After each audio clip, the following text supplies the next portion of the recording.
I need to tell someone this before it eats me alive from the inside out. My name is Marcus, and I destroyed everything that mattered because I convinced myself I deserved more. Not more love. Not more happiness. Just more. My wife Sarah and I met in college. She was the kind of beautiful that didn't need validation, the kind that made you want to be better just by standing near her. We dated for 3 years before I proposed with my dad's watch as collateral for the ring. That watch was the only thing he left me when he died from cancer my sophomore year. A 1960s Omega Seamaster he wore every single day of his life. On his deathbed, he pressed it into my palm and said, "Time is all we really have, son. Don't waste it on things that don't matter." I wore that watch on our wedding day. Sarah cried when she saw it, said she felt like my dad was there with us. We had 7 good years, a house in the suburbs, a daughter named Emma who just turned 5, a son, Liam, who was 3 and obsessed with dinosaurs. Sarah taught 2nd grade. I worked in marketing, made decent money, came home to dinner on the table most nights, and I threw it all away for a co-worker named Rachel. It started innocent. That's what I told myself anyway. Rachel joined our team 8 months ago, all energy and ambition and the kind of attention that made me feel 25 again instead of 34 with a dad bod and thinning hair. She laughed at my jokes, asked for my opinion on campaigns, stayed late when I stayed late. I knew what I was doing. That's the thing I can't lie about anymore. I knew. The first time we kissed was after a client dinner. Too much wine, too much praise for a pitch with nailed together. She leaned in close in the parking garage and I didn't pull away. I should have. God, I should have pulled away. "Your wife doesn't have to know," she whispered. Like it was that simple. Like betrayal was just a decision you made and unmade without consequence. I went home that night and kissed Sarah goodnight like nothing happened. Tucked Emma in and read her favorite book about the moon. The whole time my dad's watch ticked on my wrist, counting down the seconds until everything fell apart. The affair lasted 4 months. Hotel rooms on late work nights. Deleted texts and burner email accounts. I became a man I didn't recognize, someone who lied to his daughter's face when she asked why daddy smelled different. Sarah knew something was wrong. She'd ask if I was okay, if work was stressing me out, if we needed to talk. I'd kiss her forehead and say everything was fine. Meanwhile, I was planning a weekend away with Rachel, telling Sarah it was a conference in Denver. My mom called me 2 weeks before it all imploded. "Marcus, honey, I need to talk to you about something." I was in my car, about to meet Rachel for lunch. Distracted. Annoyed at the interruption. "Can it wait, Mom? I'm kind of busy." "It's about your father's watch." My blood went cold. I looked down at my wrist. The watch was there, same as always. Ticking. Constant. "What about it?" She was quiet for a long moment. Too long. "I need to ask you something, and I need you to be honest with me. Are you wearing it right now?" "Yeah, of course. I always wear it." "Why?" Another pause. Then, quiet and careful. "Marcus, that's not your father's watch." The world tilted sideways. "What are you talking about?" "Dad gave me this watch. I was there." "You were there. He did give you that watch," she said, and I could hear her crying now. "But 3 years ago, I sold it. I needed money for the medical bills from my surgery, and I was too proud to ask you for help. I thought you'd never notice if I replaced it with a replica. It looks identical, Marcus. I thought I could buy the real one back eventually, but the buyer disappeared. I've been trying to track it down ever since. I couldn't breathe. Couldn't think." The watch on my wrist suddenly felt like it weighed 1,000 pounds. "You sold Dad's watch." My voice came out flat. "Dad. I'm so sorry, baby. I'm so sorry." I was desperate and stupid and I thought. I hung up.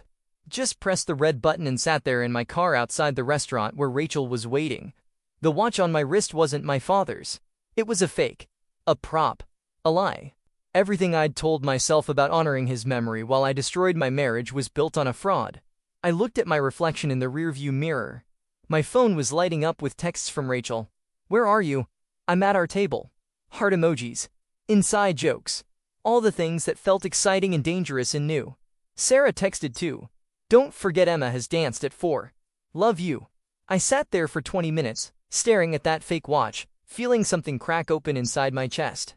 Then I got out of the car, walked into that restaurant, and sat down across from Rachel like my entire world hadn't just collapsed. I didn't tell her what my mom said. I didn't tell her I wanted to throw up every time I looked at my wrist. I just ordered lunch and pretended everything was fine. Because that's what I'd become. A man who pretended. 2 weeks later, Sarah found a hotel receipt I'd forgotten in my jacket pocket. She didn't yell, didn't scream. She just stood in our bedroom doorway holding that piece of paper, tears streaming down her face, and asked the one question I couldn't answer. Why wasn't I enough? I tried to explain. God, I tried. Said it wasn't about her, that I was broken, that I'd made a terrible mistake. All the things cheaters say when they get caught. She packed a bag for her and the kids that night. Emma cried when Sarah carried her to the car. Liam kept asking where they were going. I stood on the porch in the dark, watching my family drive away. My father's fake watch still ticking on my wrist like a countdown to nothing. That's what nobody tells you about betrayal. It's not the big dramatic moments that destroy you. It's the silence. The empty rooms. The toys scattered on the floor that nobody's coming back to play with. Sarah filed for divorce 3 days after she left. Her lawyer was efficient and cold. No reconciliation talks. No couples therapy. Just paperwork and custody arrangements and the systematic dismantling of 7 years of marriage. I called my mom the night I got served. Still hadn't processed what she told me about the watch. Marcus, please let me explain. Did you know? I cut her off. When you sold Dad's watch, did you know what I was doing? Did you know I was cheating on Sarah? What? No, honey, Because it feels like the universe was trying to tell me something. Like Dad was trying to tell me something. And I was too selfish to listen. She was crying. I was crying. 2 people who'd lost the same man, now losing each other. Your father would be so disappointed in me, she whispered. Yeah, I said. Join the club. I hung up and took off the fake watch, threw it across the room so hard it left a dent in the drywall. Then I sat on the floor of my empty house and sobbed until I couldn't breathe. Work fell apart next. Rachel thought we'd finally be together now that Sarah was gone. She showed up at my place 2 weeks after the separation with wine and that smile that used to make me feel alive. We don't have to hide anymore, she said, wrapping her arms around my neck. I stepped back, really looked at her for the first time without the fantasy filter. This isn't happening, I told her. Whatever this was, it's over. Her face went from confused to angry in seconds. Are you serious? I've been patient, Marcus. I waited while you figured out your marriage. You told me Sarah didn't understand you. That you weren't happy. I lied, I said simply. To you? To her? To myself. I destroyed my family for something that was never real. She slapped me, hard enough that my ears rang. You're pathetic, she spat. You're crawling back to her, aren't you? Good luck with that. She will never take you back. She was right, of course. But not in the way she thought. Sarah didn't want me back. Sarah wanted me erased. The custody hearing was brutal. Her lawyer painted me as an unstable adulterer who'd abandoned his family for a workplace fling. My lawyer tried to argue that infidelity didn't make me a bad father. But then Emma's therapist submitted a report. My 5-year-old daughter was having nightmares, waking up crying, asking her mom why Daddy didn't love them anymore. She'd stopped eating properly, started having accidents at school. The therapist wrote, Emma has expressed confusion and fear regarding her father's absence. She believes she did something wrong to make him leave. The trauma of the sudden separation, combined with age-appropriate awareness that Daddy hurt Mommy, has created significant anxiety and attachment issues. I read that report in the courthouse bathroom and threw up. My little girl thought I left because of something she did. The judge gave Sarah primary custody. I got supervised visitation every other weekend, pending a psychological evaluation. Sarah's lawyer had argued I was emotionally unstable. The watch incident with my mom, combined with my erratic behavior after the affair came out, painted a picture of someone spiraling. They weren't wrong. Rachel filed a harassment complaint with HR after I ended things. Said I'd pursued her despite her resistance, that I'd made the workplace uncomfortable. Complete lies, but my reputation was already destroyed. The company investigated for 3 weeks before offering me a severance package to pursue other opportunities. I was fired, divorced, alone. My first supervised visit with Emma and Liam happened in a sterile room at a family services center with a social worker taking notes in the corner. Emma wouldn't look at me. She sat in the chair next to Liam, holding his hand, staring at the floor. Hey, princess, I said, trying to keep my voice steady. I brought your favorite book. The one about the moon. Nothing. Leon climbed into my lap. He was too young to understand what I'd done, too young to hate me yet. He just knew he missed his daddy. Daddy, when are you coming home? He asked, his dinosaur toy clutched in his tiny fist. I looked at Emma. Saw her shoulders tense. Saw her squeeze Liam's hand tighter. Daddy has a different home now, buddy. But I'm always going to be your dad, okay? I love you so much. But why? Liam pressed. Why don't you live with us? Emma finally looked up. Her eyes were so much older than they should have been. Because Daddy hurt Mommy, she said quietly. And when you hurt people, they don't want you around anymore. The social worker shifted in her chair. Made a note. I opened my mouth to respond, to try to explain. But what could I say? She was right. That night, I drove past Sarah's new apartment. Not stalking. Not trying to see her. Just existing in the same orbit as the family I'd destroyed. The lights were on in the living room. Through the window, I could see Sarah helping Emma with homework at the kitchen table. Liam was building something with blocks. It looked peaceful. How? They were better off without me. My phone buzzed. A text from my mom. Please call me. I found something. About the watch. I deleted the message. I didn't care about the watch anymore. That watch, real or fake, was just another symbol of everything I'd thrown away while chasing something that didn't matter. My dad's voice echoed in my memory. Time is all we really have, son. Don't waste it on things that don't matter. I'd wasted it all. Every second. Every minute. Every hour I'd spent lying and sneaking and pretending I was someone I wasn't. A week later, my mom showed up at my apartment unannounced. She looked older than I remembered. Tired. She was carrying a small wooden box. You don't get to ignore me, she said, pushing past me into the living room. Sit down. We're doing this now. I sat. She put the box on the coffee table between us. I found the man who bought your father's watch, she said. It took 3 years and more money that I should have spent, but I found him. He wouldn't sell it back to me. My chest tightened. Mom. But he agreed to meet you. To let you see it one more time. He lives 2 hours away. We're going this weekend. I stared at the box. What's in there? She opened it. Inside was a letter, yellowed and folded, in my father's handwriting. I found this in the safe deposit box when I was settling his estate. I should have given it to you years ago, but Her voice broke. I was so ashamed of what I'd done. I couldn't face giving you his words while knowing I'd betrayed his trust. My hands shook as I unfolded the letter. Marcus. If you're reading this, I'm gone. I'm sorry I couldn't stay longer, son. There's so much I wanted to teach you, so much time I wanted to have with you. This watch isn't valuable because of its price. It's valuable because I wore it every day of your life. It was on my wrist when you were born. When you took your first steps. When you graduated high school. Every important moment. Every ordinary Tuesday. Every mistake I made and tried to fix. This watch was there, counting it all down. Time doesn't care about our plans, Marcus. It doesn't wait for us to figure things out or to become the men we want to be. It just keeps moving. The only thing that matters is what we do with the seconds we're given. Love hard. Forgive quickly. Don't waste your time on things that don't fill you up. And when you find someone worth keeping, you keep them. You fight for them. You show up every single day, even when it's hard, especially when it's hard. I love you, son. Make it count, Dad. I couldn't see through my tears. Couldn't breathe through the grief. He knew, I whispered. He knew I'd mess up. He was trying to warn me. My mom put her hand over mine. We all mess up, Marcus. The question is what we do after. I looked at her. Really looked at her. She'd sold the watch out of desperation and shame. She'd spent 3 years trying to fix it. She hadn't given up. But I had.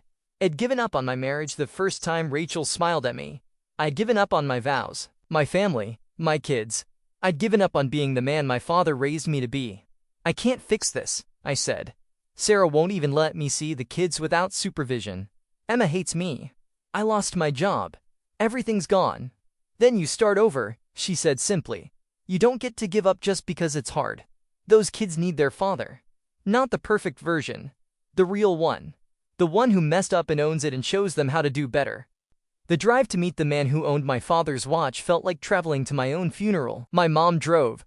I stared out the window at the gray November landscape, bare trees and empty fields stretching toward a horizon I couldn't see. We didn't talk much. What was there to say that hadn't already been said? His name was Richard. He lived in a small town 2 hours north, in one of those houses that looked like it had stories buried in every corner. He met us at the door, 70-something with kind eyes and the careful movements of someone who'd lived a full life. Marcus, he said, shaking my hand. Your mother has told me a lot about you. Come in. The watch sat on a velvet cloth on his dining room table. My father's watch, the real one. I couldn't move, couldn't breathe. "Go ahead," Richard said softly. "Pick it up." My hands trembled as I lifted it. The weight was exactly as I remembered. The scratches on it crystal, the worn leather band, the way it caught the light, all of it exactly as my dad had left it. I broke down. Right there in a stranger's dining room, I collapsed into a chair and sobbed like a child. Richard and my mom let me cry, didn't rush me, didn't try to comfort me with empty words, just gave me space to fall apart. When I could finally speak, I looked at Richard. "Why wouldn't you sell it back to her?" He sat down across from me. "Because your mother told me why she sold it in the first place. Medical bills, desperation, pride. I've been there. I understand it. But she also told me what you were going through. The affair, the divorce, the kids." He gestured to the watch in my hands. "That watch needs to belong to someone who understands what it represents. Your mother was trying to buy back the past. But you can't do that, Marcus. You can't undo what's been done. You can only decide what happens next." "I don't understand," I whispered. "Your father left you that watch with a message. Time is all we have. Don't waste it." "But you're still wasting it, son.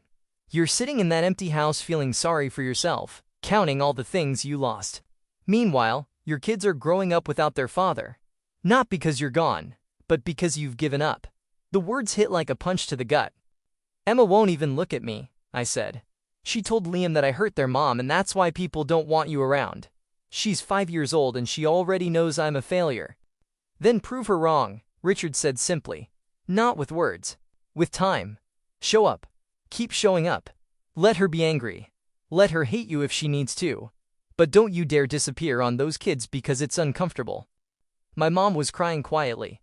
"He's right, Marcus. You can't fix the marriage. Sarah's made that clear. But you can still be their father."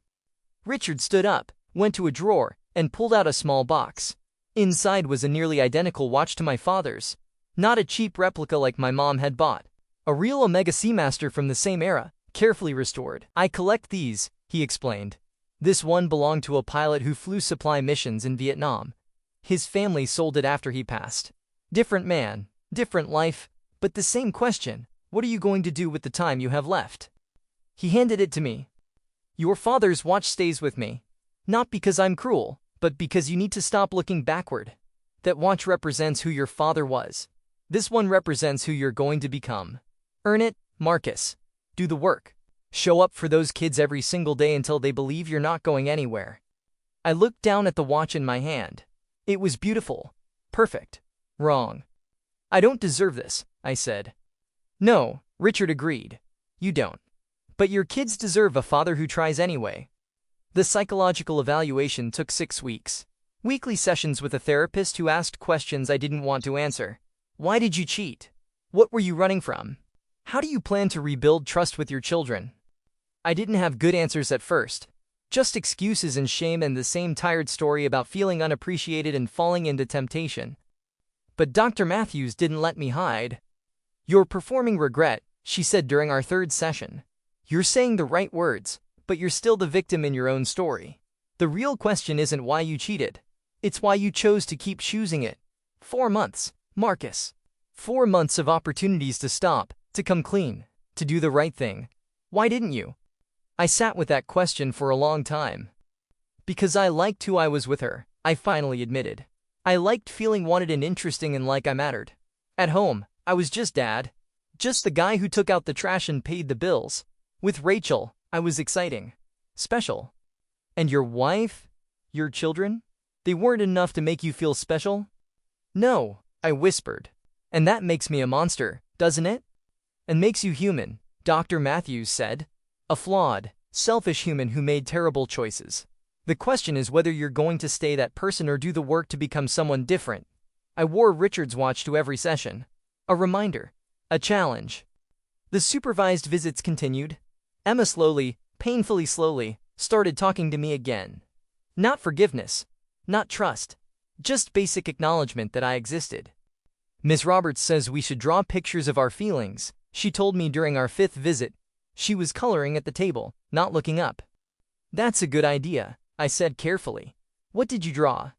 She pushed a piece of paper across the table. It was our family. Sarah, Emma, and Liam holding hands. I was drawn off to the side, separate, with a dark scribble over my heart. That's how you made me feel, she said quietly. Like you had something bad inside that made you leave us. I wanted to explain. To tell her it wasn't her fault, that the bad thing was in me, not her. But the social worker had warned me, don't make excuses. Let her feel what she feels. You're right, I said instead. I did have something bad inside. I made choices that hurt you and Mommy and Liam. That's on me, Emma. Not you. Never you. She finally looked up at me. Her eyes, so much like Sarah's, searching my face for lies. Are you still bad? She asked. I'm trying not to be, I said honestly. Every single day, I'm trying to be better. For you and Liam. But I understand if you don't believe me yet. She went back to coloring. Drew another picture. This time, I was still separate from the family, but the scribble over my heart was smaller. It wasn't much, but it was something. Sarah and I spoke exactly twice after the divorce was finalized. The first time was when I dropped off child support. She opened the door just wide enough to take the check, her face carefully blank. They ask about you, she said quietly. Liam especially. He doesn't understand why you can't come to his birthday party. My throat tightened. The custody agreement. I know what the agreement says, Marcus. I'm just telling you what your son asks me every night before bed. When is Daddy coming home? She started to close the door, then stopped. You destroyed us, she said. And for the first time since she found that hotel receipt, I heard the rage underneath her composure. You looked me in the eyes every single day and lied. You kissed our children goodnight with her lipstick still on your collar. You made me feel crazy for thinking something was wrong. And now they're the ones paying for it. I know, I whispered. Sarah, I know. I'm so. Don't, she cut me off. Don't apologize to me. Your apologies are worthless. If you're actually sorry, prove it. Show up for them. Do the work. Be the father they deserve, even if you couldn't be the husband I needed. She closed the door. I stood on that porch for 10 minutes, staring at the place where my family lived without me, before I could make myself leave. The second conversation was 3 months later, after Dr. Matthews submitted her final evaluation to the court. Sarah called me at midnight. I almost didn't answer. The judge granted you unsupervised visitation, she said without preamble. Her voice was tight, angry. Starting next month. Every other weekend and alternating holidays. Sarah, Don't thank me. This isn't for you. The therapist said Emma and Liam need stability and consistency from both parents. So you're going to show up, Marcus. Every single time. You're not going to cancel because work gets busy or you meet someone new or you get tired of being the bad guy. You're going to be there. I will, I promised. I swear to you, I will. You swore a lot of things, she said bitterly. Swear it to them, not me. They're the ones who need to believe you. She hung up. I looked down at the watch Richard had given me. 12:47 a.m. Time I'd never get back. Time I couldn't waste anymore. Emma's 6th birthday party was at a trampoline park. I wasn't invited, but I sent a gift, a telescope, because she'd been obsessed with stars since she was 3. Sarah texted me a picture later that night. Emma holding the telescope, smiling, surrounded by friends and cake and balloons. I wasn't in the picture, wasn't part of the celebration. But for the first time, that felt okay. This wasn't about me anymore. It was about showing her that I meant it when I said I'd be there, even when I couldn't physically be in the room. My first unsupervised weekend with the kids was terrifying. I deep cleaned my apartment, bought groceries, set up their bedrooms exactly how they liked them, had a color-coded schedule of activities planned down to the minute. Liam ran through the door and immediately jumped on the couch. Emma walked in slowly, looking around like she was cataloging exits. You have a couch, she observed.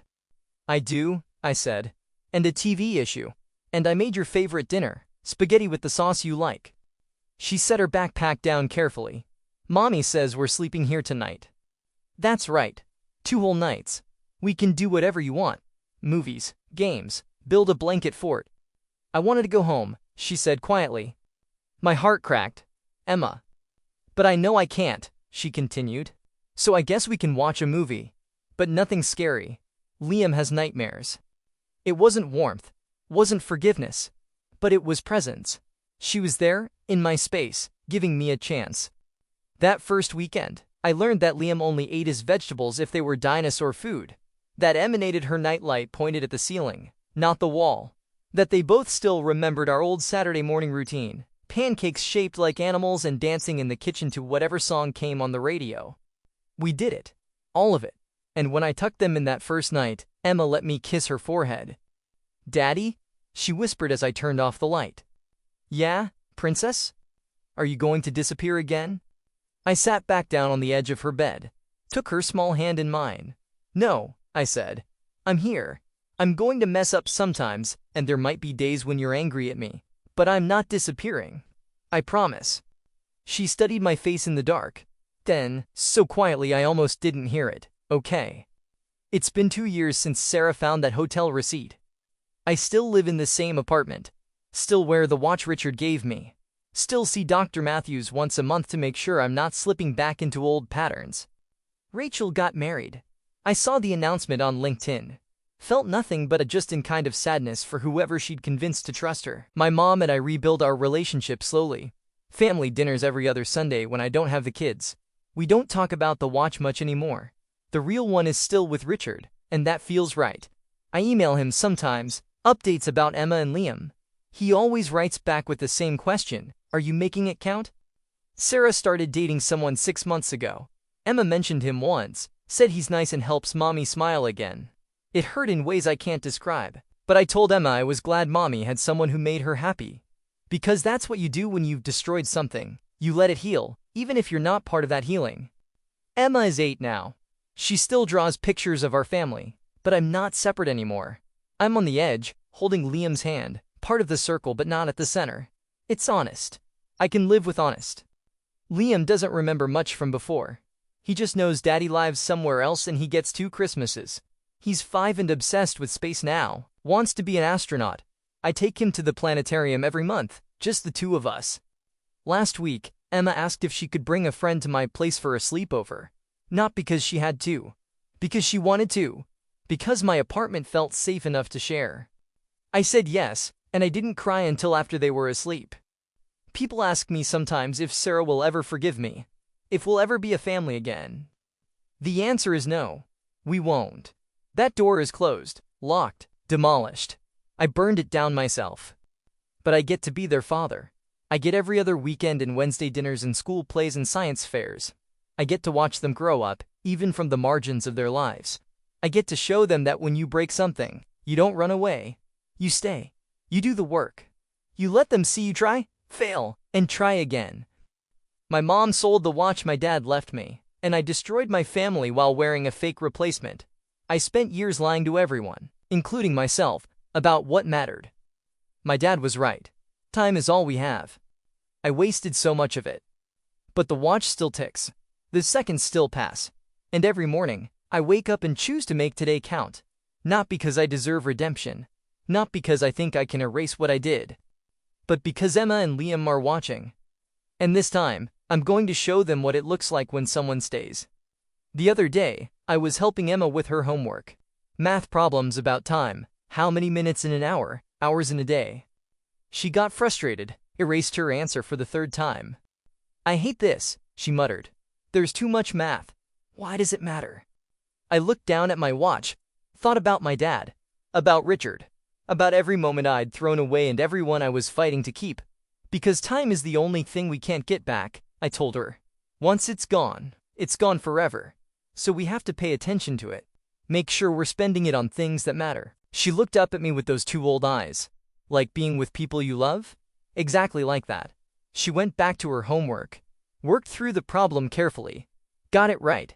And I sat there at my kitchen table with my daughter, making dinner in the background, Liam playing in the next room, and thought, this is it. This is what I should have been protecting all along. Not the fantasy of something more exciting. Not the illusion of a different life. Just these ordinary moments. This time. I know what you're thinking. You're waiting for the part where I tell you it was all worth it. Where I learned my lesson and everything worked out. It didn't work out. My kids have abandonment issues because of me. Sarah has trust issues that will affect every relationship she is moving forward. I miss 2 years of bedtimes and first days of school and random Tuesday afternoons that I can never get back. The cost of my choices isn't something I paid once and moved on from. It's something I pay every single day. Every time Emma flinches when I say I love her. Every time Liam asks why I don't live with them. Every time I see Sarah's new boyfriend picking up my kids for a family dinner I'm not invited to. Every single day. There's no redemption arc here. No happily ever after. Just the brutal, unglamorous work of showing up and trying to be better than I was yesterday. My mom sold the watch my dad left me before he died, and I destroyed my family while chasing something I thought I deserved more. Turns out we were both wrong about what mattered. And now we live with it.